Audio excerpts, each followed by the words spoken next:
Hello everyone, and as always, welcome back to my channel. Or if it's your first time, welcome to my channel. My name is Marlene and I talk about eating disorder recovery and everything related to healing the relationship with your own body, with food, and with movement. And today we're going to talk about body dysmorphia. And I want to start out with reading one of the definitions that I found online. Body dysmorphic disorder, BDD, or body dysmorphia is a mental health condition where a person spends a lot of time worrying about flaws in their appearance. These flaws are often unnoticeable to others. People of any age can have BDD, but it's most common in young teenagers and young adults. And I do agree with that definition for the most part. I also disagree with certain parts of it. But let's talk about it a little bit more. The one part that I slightly disagree with is the part that says that it's unnoticeable to others, because a lot of people actually experience a lot of insecurities about body parts, about parts of their appearance because of social standards or because of what they think they should look like. And so even though other people might not worry about it, other people might not see it in others, those insecurities can come from social standards or from something that someone once pointed out.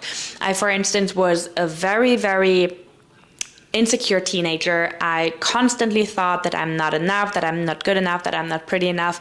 I was very insecure about my appearance, and it was not mainly about my body. It was more my face, my hair, my eyes, like very detail focused. I was also bullied in school, so that definitely played a part. But anytime anyone would point something out about my appearance, even if it was just a joke, it immediately became an insecurity. And so even though a lot of things that I still struggle with to this day, and like some of the details that I'm still insecure about, where other people would probably tell me like, hey, I'm not even noticing that, that's not a thing, stem from some idea of what we should look like, or maybe from something that someone once pointed out.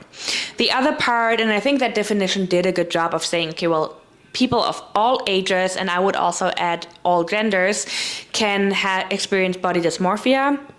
It talks a lot about young adults and young teenagers, which of course, especially in my work, I've seen a lot about, but at the same time, I've worked with people, no matter what age group they are, with body dysmorphia. And body dysmorphia can apply to the whole body. It can apply to seeing yourself, for instance, bigger than you are, but it can also have to do with a lot of other things. And I want to talk about that a little bit more today. And especially about the experience from going from a malnourished, very tiny body that I saw as bigger into a bigger body and what that did with my body dysmorphia. So as you guys know, I had an eating disorder for a long time, and the interesting part is I would say that my body dysmorphia pretty much started, or at least started to get very bad and started to be focused more on my whole body and not on my face as much when I started dieting. So it's not like I personally had body dysmorphia and therefore started to diet. It was more kind of going hand in hand. Once I started to focus on cutting out food groups and on like changing the way I ate, that's when I became more and more insecure about my body. And in particular, I began to see my body look bigger. A lot of other people experience it the other way around, but the body dysmorphia was there first, and therefore they started to try to lose weight. In my case, it was the other way around. And that's like one interesting detail about my personal story. Again, of course, everyone's story very different. And then it became worse and worse. And the interesting part was that when I first slipped into my eating disorder or into anorexia, because there were like different phases and pretty much like different eating disorders, if you will. But when I first like had the main goal of losing weight every day and I stepped on the scale, of course, I could see the number going down, and that always gave me some kind of reassurance, and it always led to me seeing my body a little bit different that day. If I had a day where I stepped on the scale and was only like 0.1 pound up, like a tiny amount, I immediately saw myself 10 times bigger. So when I was at the part of my eating disorder where I didn't weigh myself every day anymore, and when I was just living with the weight that I was at that time, and it was more about like maintaining and not gaining weight, I still experienced body dysmorphia for sure. I had times where I saw myself way bigger than I actually was, but either knowing the number on the scale or knowing the clothes size always gave me the reassurance. So it always made me feel like, oh, now I can tell myself that I'm not seeing myself realistic because the number on the scale is XYZ. And when I started recovering, that was when all of that fell apart, because all of a sudden I couldn't tell myself anymore, you see yourself unrealistic, because the number wasn't low anymore. The number actually went higher and higher and higher, way higher than I'd ever seen it before. And so that's when it became really, really strange to me, because on the one hand, it felt like, what if I'm seeing myself maybe smaller than I am? Maybe I am bigger now. Maybe my body dysmorphia is going in the other direction, like a lot of fears that I had. And also, like, I would see myself different every day. And sometimes I would see myself different in the mirror. And then I would get shocked because I saw a picture. And all of a sudden I was so shocked, like, what I looked like and how big I perceived myself in that picture, which is also a whole other topic that I can make another video about. But all these parts were extremely confusing. And then on the other hand, I had people in my life that would like still give me reassurance, but I also had people in my life that would start to make comments or not recognize me anymore, or just like made it very obvious that I was changing a lot. And that all messed a lot with my head, because again, before that, I felt like I had that reassurance of, okay, I see myself this way, but as long as I know like the number is lower, I can tell myself I am not like perceiving myself realistic. Versus when I was in recovery, I didn't have that reassurance anymore. And the biggest needle mover for me personally was to understand that the answer to this confusing situation was not to lose weight. And again, the urge was the biggest in those situations, because I like really felt like I was going crazy, and I felt like I was going from that state where I had that reassurance of that number to the opposite. And that's what made it feel like a loss of control. And so for me to understand that body dysmorphia or not, bigger body or not, that still didn't mean that in order to escape those feelings, I had to go back to my eating disorder, was something that definitely took me a long time.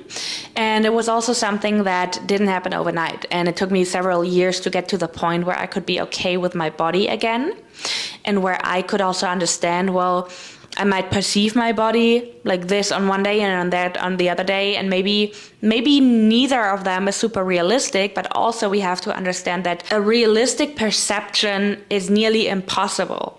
Because I will look at somebody and will probably see them different than someone else, because people just see different things in people. They focus on different things. A lot of people tend to focus on the things in other people that they are themselves are insecure.